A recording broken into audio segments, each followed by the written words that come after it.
Hello, this is Parker Breezeball, Parker Thomas Breezeball, first his name, and once again, you are watching the Iridescent. Welcome back.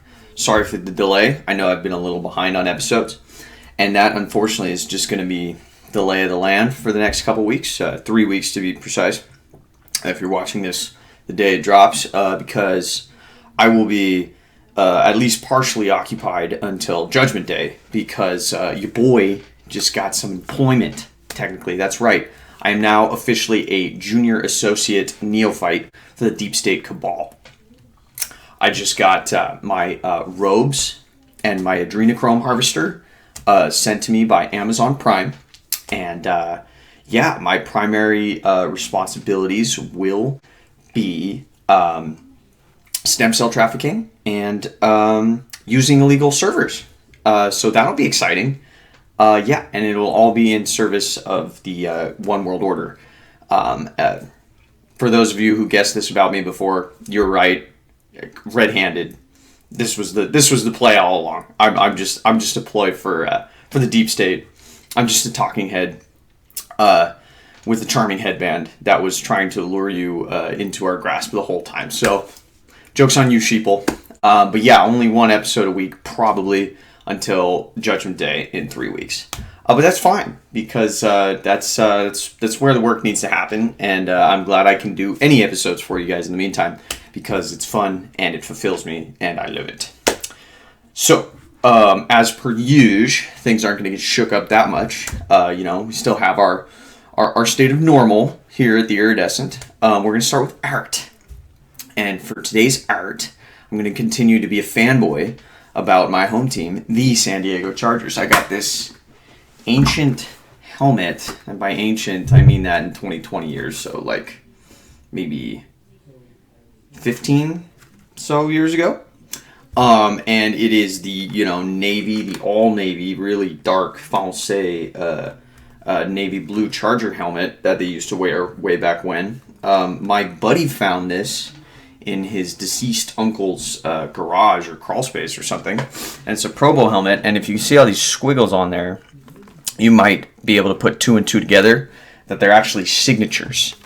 And these aren't just any signatures. These are signatures of some pretty fucking consequential players from back in the day. Charger great LaDainian Tomlinson. Right there. Babyface killer Nate Kading. He was a kicker. He got taken out behind the shed and shot and turned into glue in disgrace, like most kickers do. Little known former Charger Drew Brees, right here, big number 9. Jamal Williams, for you San Diego heads who remember that is. The greatest basketball player turned football player of all time, Antonio Gates, who only retired very recently.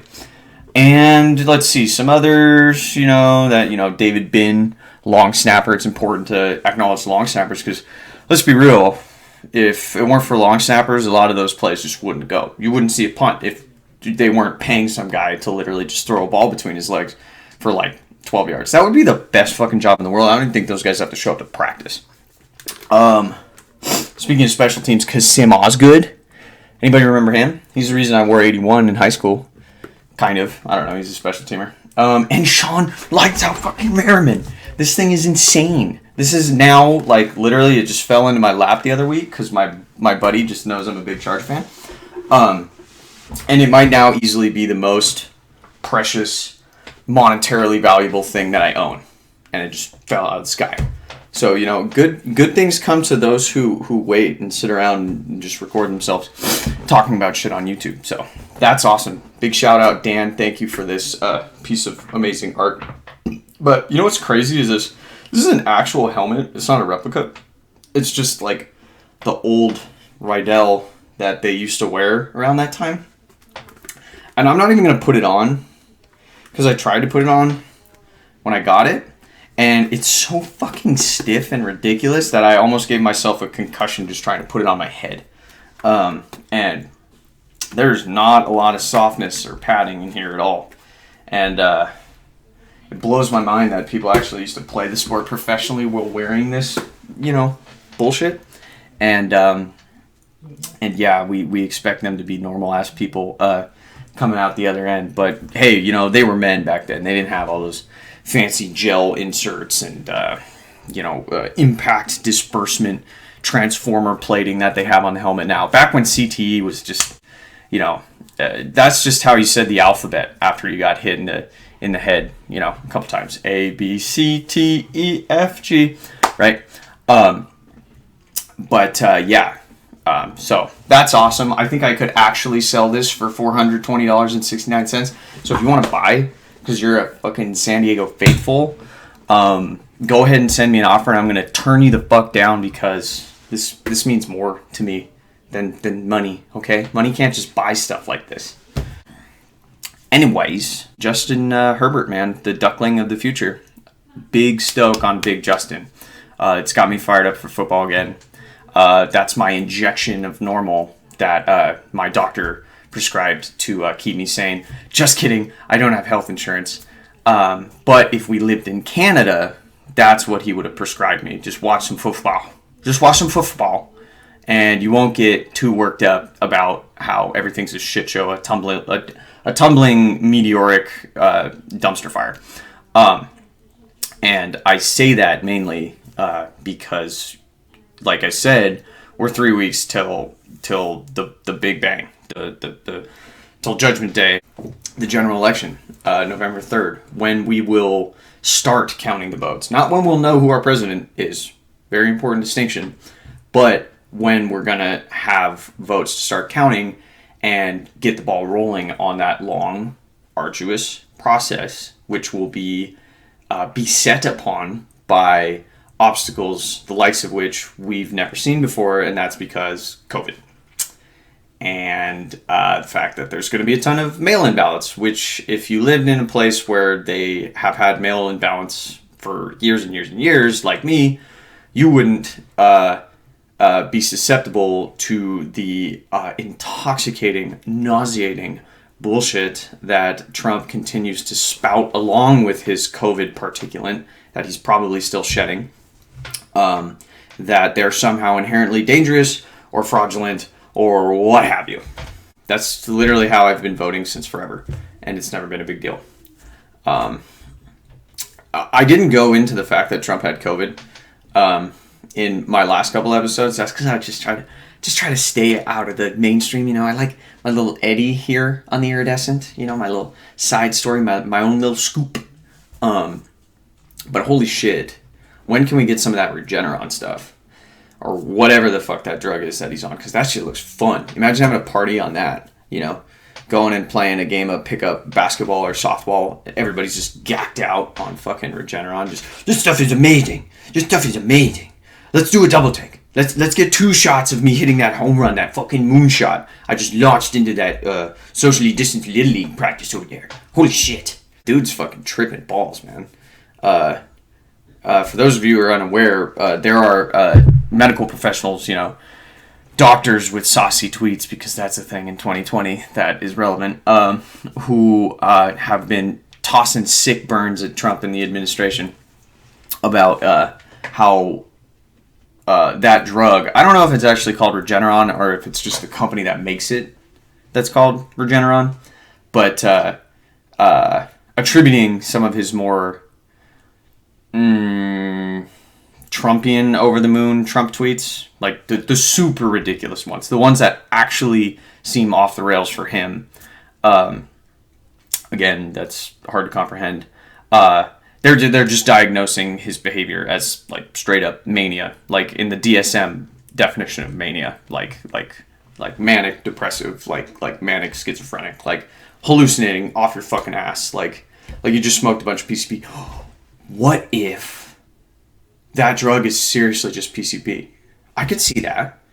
PCP, as your body starts to break it down, it inhibits your ability to detect threats to your own body, whether that be physical or visual or physical, so you can't even tell if you're in pain. Some dude in the WuTang Clan chopped his own dick off on PCP once, famously. PCP just makes you more, capable of hurting other people. So, not like Trump needed any more assistance doing that, but, he's driving around in a car with a chauffeur and a driver and all these social or Secret Service people following him around. Like, it's more or less the equivalent of the 2020 equivalent of Big Lurch eating his girlfriend's face or whatever he did when he was on PCP. So there you go. That's my hot take of the day. That Regeneron drug is actually just phospholine charbitapufenol or whatever PCP is, and that's what Trump's smoking. Anyways, so what do we do? You know, you might ask me, say, Parker, okay, well, you know, I go to Twitter if I want saucy tweets and diagnoses from doctors, right? Slanging sick disses. But where do I go if I want the prescription for how to get rid of this this health issue I'm having on the federal level called Trump being the president? Well, you know, I recommend kind of the diet and exercise equivalent of what a real doctor would say, and that is use your fucking constitutional right, and some might say obligation to vote, because that's the whole point of this thing, this little d democracy, right? Little d democracy is big D energy, right? And yeah, just vote, and vote early, and tell other people to vote, and it's super important, and it's coming down to it. It's coming down to it. But we've got some encouraging signs. First of all, anecdotally, the voters I've talked to this year compared to when I was on campaigns in 2016, the enthusiasm, the engagement, all that shit is way up. People are juiced about this. People are fucking fired up to go vote his dumb orange ass out of office. So things are good, and I want to reiterate that people are grinding for this. People are taking this shit seriously. People are spreading the word, and they're listening, and they're echoing it across the internet chasms to reach every nook and cranny of every 18-year-old plus potentially lazy ass, not politically engaged douchebag who agrees that Trump is a prick.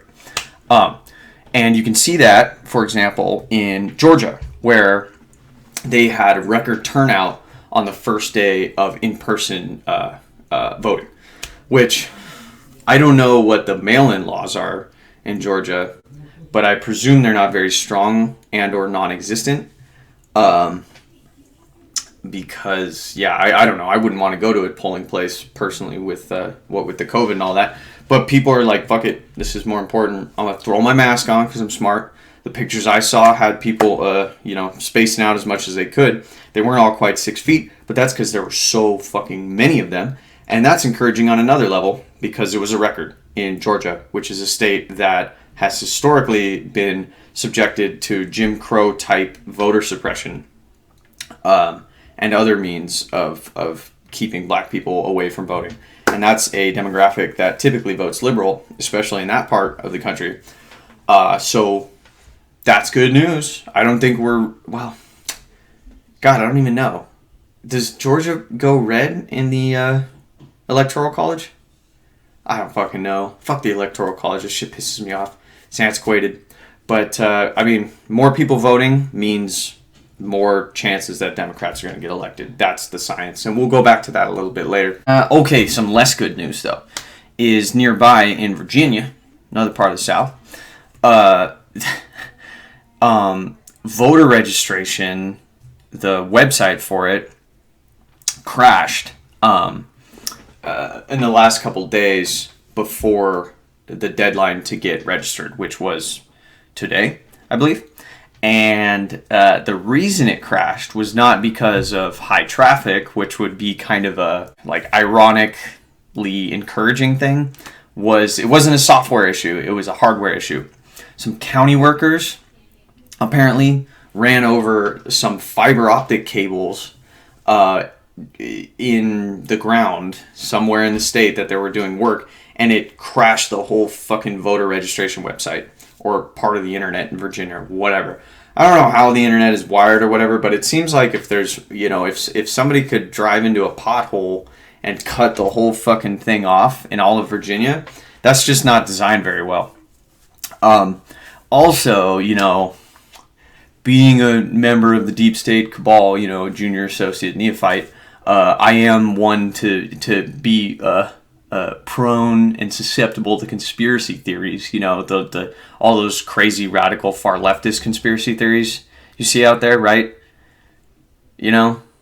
Oh wait, you can't think of any? Alright, well, I'll give you one. They fucking cut those cables! Some fucking Proud Boy douchebags. Maybe they were county workers, I don't know.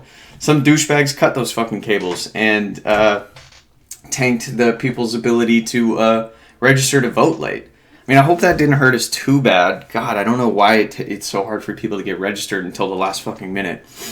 But I'm also just kidding about that. I don't think the Proud Boys are smart enough or coordinated enough to be able to do some shit like that. The Proud Boys are only intimidating ever because, well, A, because they say horrible, hate-filled bile all the time.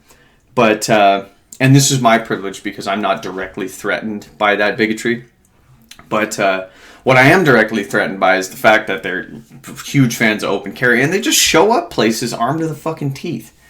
And then proceed to just go, ugh, but with like expletives and racial bias. But they just fucking, they sound stupid. They don't look like prodigious members of society or contributing ones, you know.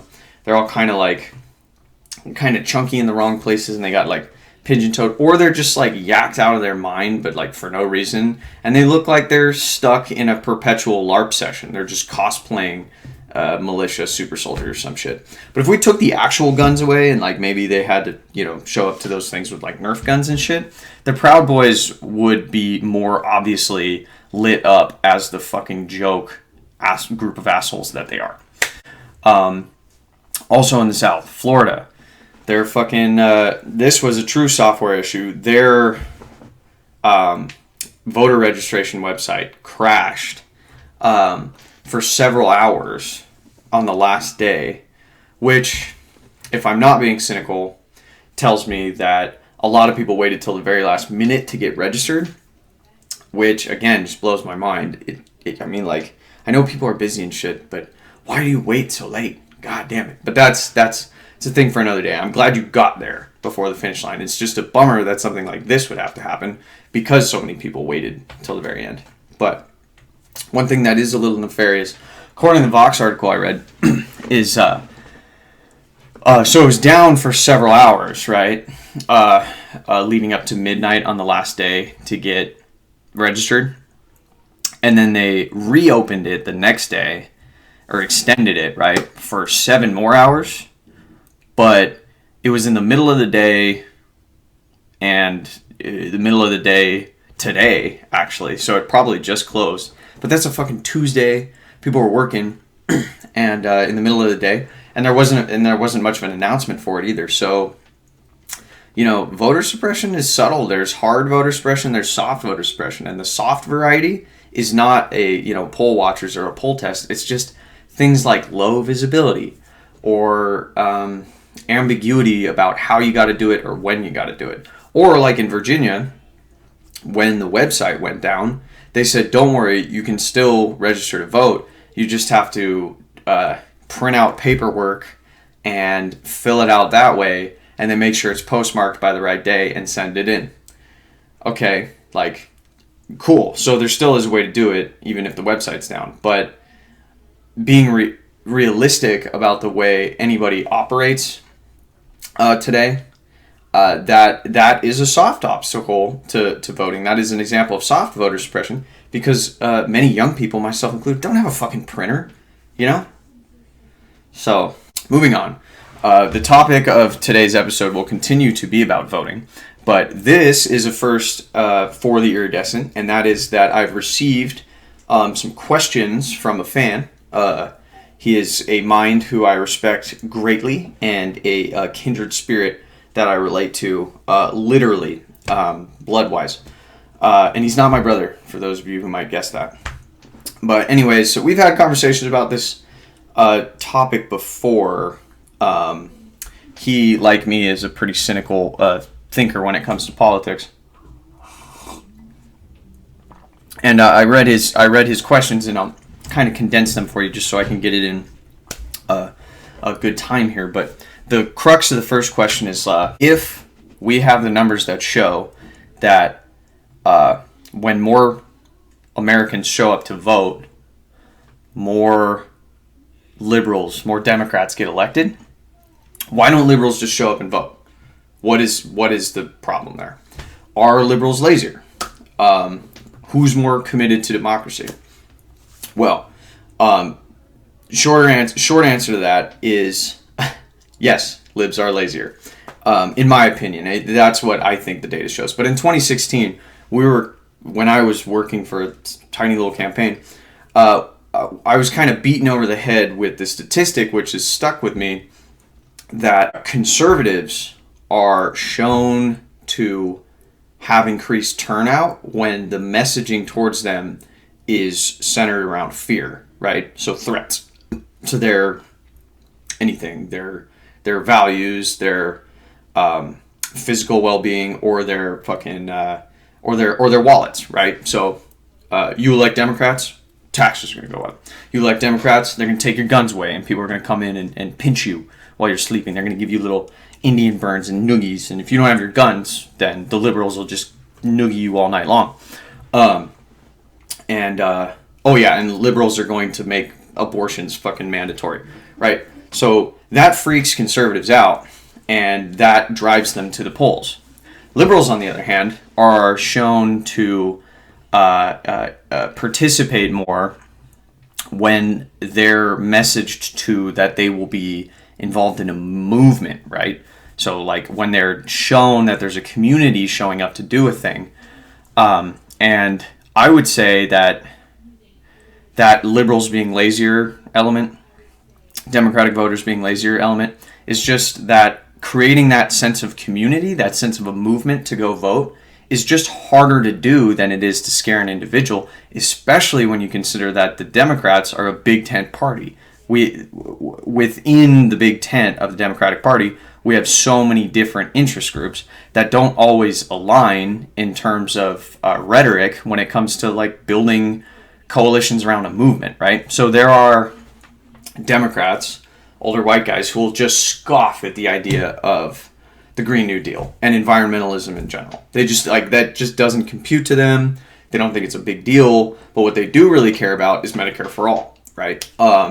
Or plenty of suburban white folks who are pretty lukewarm on immigration stuff. Like, yeah, they agree in theory that we need immigration reform and like dreamers shouldn't be deported and things of that nature. But it doesn't cut close enough to the bone for them to like be as gung-ho about that in terms of organizing. When they're, more preoccupied with virtue signaling their pro-choice values, things of that nature, right?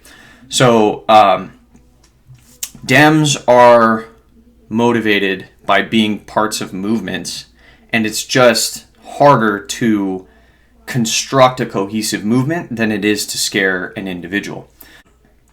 In terms of who is more principled / who is more committed to democracy between Democrats and conservatives, liberals and conservatives, I think that question is, the answer to that question is that it's in flux, right? Principled is a subjective thing. Like, if you mean by principled, you mean, dogmatically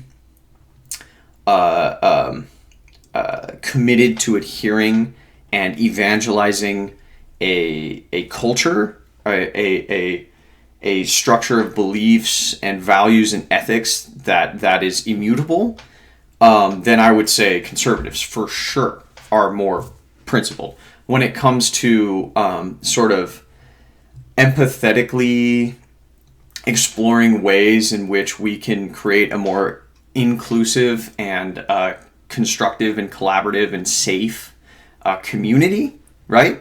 By venturing into the great unknowns of possibility and tapping into human potential that hasn't been tapped into before, I would say Democrats. So that comes down to your definition. I think conservatives are more static, rule-brained, right? They Big Daddy Jesus God, right?